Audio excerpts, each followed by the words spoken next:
श्री घुमेश्वर ज्योतिर्लिंग द्वादश ज्योतिर्लिंग की सीरीज में यह अंतिम ज्योतिर्लिंग है। इसे घुमेश्वर या घृष्णेश्वर भी कहा जाता है। यह महाराष्ट्र प्रदेश में दौलताबाद से 12 मील की दूरी वेटुट गांव के पास स्थित है। इस ज्योतिर्लिंग के विषय में पुराणों में यह कथा वर्णित है। दक्षिण देश में देवगिरी पर्वत के निकट सुधर्मा नामक एक अनंत तेजस्वी तपोनिष्ठ ब्राह्मण रहता था। उसकी पत्नी का नाम सुदेहा था।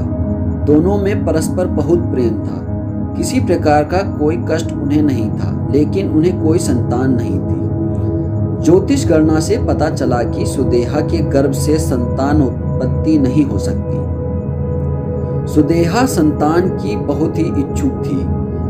उसने सुधर्मा से अपनी छोटी बहन से दूसरा विवाह करने का आग्रह किया। पहले तो सुधर्मा को यह बात नहीं अच्छी लगी, लेकिन अंत में उन्हें पत्नी की जिद के आगे झुकना ही पड़ा। वे उसका आग्रह टाल नहीं पाए। वे अपनी पत्नी की छोटी बहन कुष्मा को ब्याह कर घर ले आए। कुष्मा अत्यंत विनीत और सदाचारिणी स्त्री थी। वह भगवान शिव की अनंत भक्त थी। प्रतिदिन 101 पार्थिव शिवलिंग बनाकर वह हृदय की सच्ची निष्ठा के साथ उनका पूजन करती थी। भगवान शिव जी की कृपा से थोड़े दिन बाद ही उसकी गर्भ से अत्यंत सुंदर और स्वस्थ बालक ने जन्म लिया। बच्चे के जन्म से सुदेहा और कुष्मा दोनों ही अत्यंत प्रसन्न हुए। दोनों के दिन बड़े आराम से बीत रहे थे, लेकिन न जाने कैसे थोड़े ही दिनों बाद सुदेहा के मन में एक कुविचार ने जन्म ले लिया। वह सोचने लगी, मेरा तो इस घर में कुछ है ही नहीं, सब कुछ कुष्मा का है। मेरे पति पर भी उसने अधिकार जमा लिया, संतान भी उसी की है। यह कुविचार धीरे धीरे उसके मन में बढ़ने लगा। इधर कुष्मा का वह बालक भी बड़ा हो रहा था। धीरे धीरे वह जवान हो गया। उसका विवाह भी हो गया। अब तक सुधर्मा के मन में कुविचार रूपी अंकुर एक विशाल वृक्ष का रूप ले चुका था। अंततः एक दिन उसने कुष्मा के पुत्र को रात में सोते समय मार डाला। उसके शव को ले जाकर उसने उसी तालाब में फेंक दिया जिसमें कुष्मा प्रतिदिन पार्थिव शिवलिंग को फेंका करती थी। सुबह होते ही सबको इस बात का पता लगा। पूरे घर में कोहराम मच गया।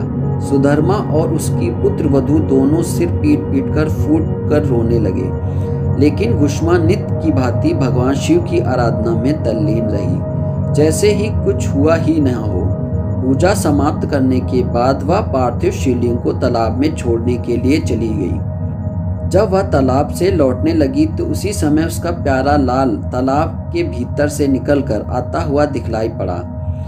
वह सदा की तरह आकर कुष्मा के चरणों में गिर पड़ा, जैसे वह कहीं आसपास ही घूम रहा हो। इसी समय भगवान शिव वहां प्रकट होकर कुष्मा से वर मांगने को कहने लगे।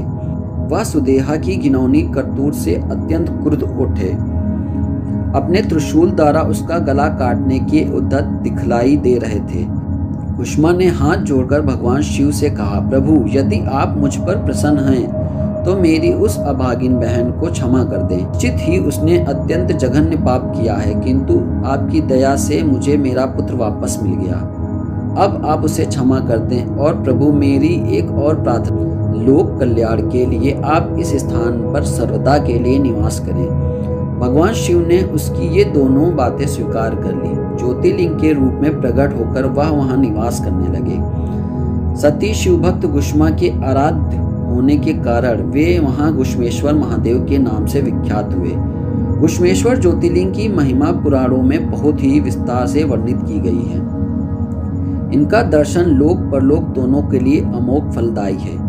यहीं हमारी 12 ज्योतिर्लिंग की संपूर्ण कहानियां समाप्त होती हैं। आगे की वीडियो में बने रहें, हम आपके लिए अच्छी अच्छी कहानियां लाते रहेंगे।